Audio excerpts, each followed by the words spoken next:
That should do. That should be a bit better. That's better. All right, picking up where I believe I left off. I represent not only families through the courtroom, but I'm also co-founder of an organization called the Grassroots Law Project. The Grassroots Law Project is a nonprofit organization designed to provide legal aid to organizers when helping to organize for communities. It's a program I started with a friend of mine named Sean King, and we have helped to elect progressive prosecutors through our PAC, the Real Justice PAC, including the prosecutors in Travis County, Barrett County, Dallas County, Corpus Christi, and all over the state of Texas. I often tell the story of a man who saw a baby in the river, and without any concern for himself, he hopped into the river and pulled the baby out and returned it to a mother on the shore. He did this 2, 3, 4 times. He kept seeing and hearing babies in the river, so he stopped what he was doing and began to pull them out. But after a while, he began to ask himself, who is throwing all of our babies in the river? As a constitutional attorney, I've represented families like Ahmaud Arbery, most recently in South Georgia, who was gunned down while going for a jog. And I've received some accolades for the outcomes in that case. Botham Jean eating a bowl of ice cream in his home. Tatiana Jefferson playing video games with her nephew. In so many families throughout the state of Texas, Damian Daniels is one that comes to mind, a veteran who had just purchased a home in Barrett County. And I'm sorry, in a public location, who was gunned down in front of the home that he purchased during a mental health crisis. After a while, I had to begin to ask myself, who's throwing all our babies in the river and what can I do about it? The answer is going a little further up the river. You'll find the Texas Attorney General's office. And as was indicated earlier, that office is occupied by Ken Paxton.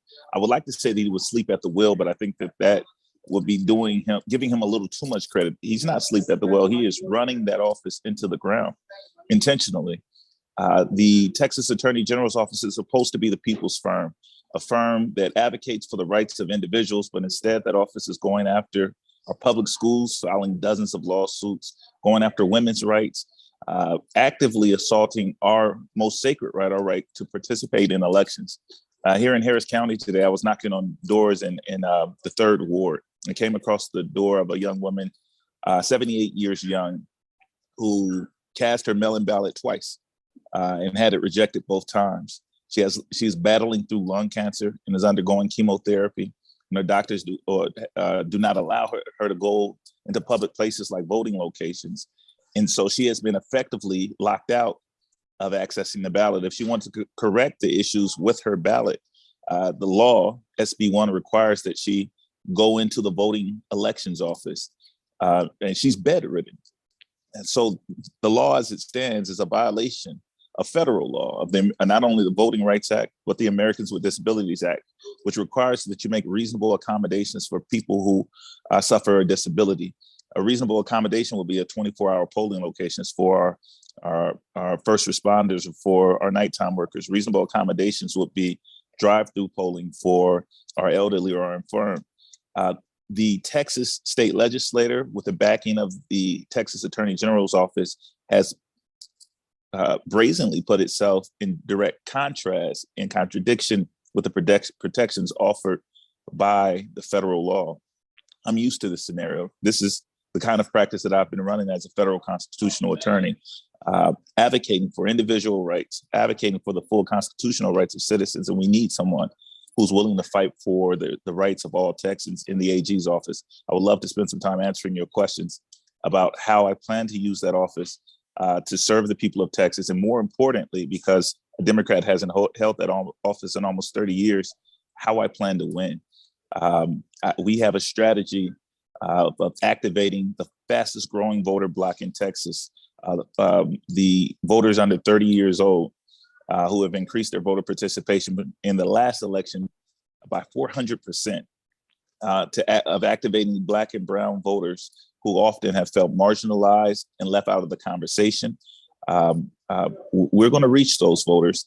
We have a platform that has inspired over 10,000 people to give into our campaign from all 50 states. Now, there's small dollar donors, but with those small dollars, at the volume that we're receiving it from all 254 counties in Texas, we have been able to keep pace with the top fundraisers in our race. And we believe that as we cross over into the general, we're going to turn this race into a national race. We've already gotten the endorsement of Senator Bernie Sanders, Senator Cory Booker. We already got the endorsement of Attorney General Keith Ellison, of Attorney General Aaron Ford in Nevada, of Attorney General Kwame Raoul in Illinois. We're turning the nation's eyes to the state of Texas, and that is how we win. Like I said, I'd love to talk to you all more about it. We do have a couple of good questions. Ken Paxton has, of course, fought both mask and vaccine mandates. What is your position, and how would you deal with the fallout if you change the current directives? My position concerning mask mandates in particular, we've seen them fight that both from against our county judges who were following CDC guidelines when setting in social distancing requirements for businesses and for masking requirements in public spaces. I believe that those decisions, as well as the decision when those decisions are being made in the classroom, are matters of local control, that people on the ground who have been elected locally should be calling those plays, and that the Attorney General's office's job is to assist them in this time of emergency, recognizing that we are, in fact, in a deadly pandemic, a historic pandemic, and our job, the job of the Attorney General's office, is to mitigate the damage, is to stop the spread of the pandemic, listen to the science, and empower local leaders to take care of their communities. We have one last question here, and you're at 3 seconds, but I'm going to go ahead and ask it anyway. Paxton has been more than willing to carry the former president's water and spend Texas tax dollars to push the big lie. Anything the new AG can do about that? Absolutely.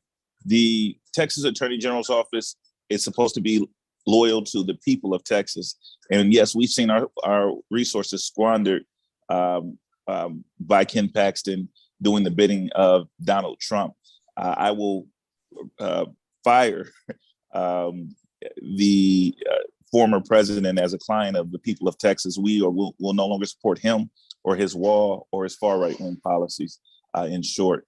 And we would refocus that office. We would take that high office and bring it down to the people's level and begin to address the issues that are impacting the majority of Texas, controlling our property taxes, getting our schools properly funded and protected during the pandemic, taking care of Texas women, and focusing on issues that most Texans are actually impacted by.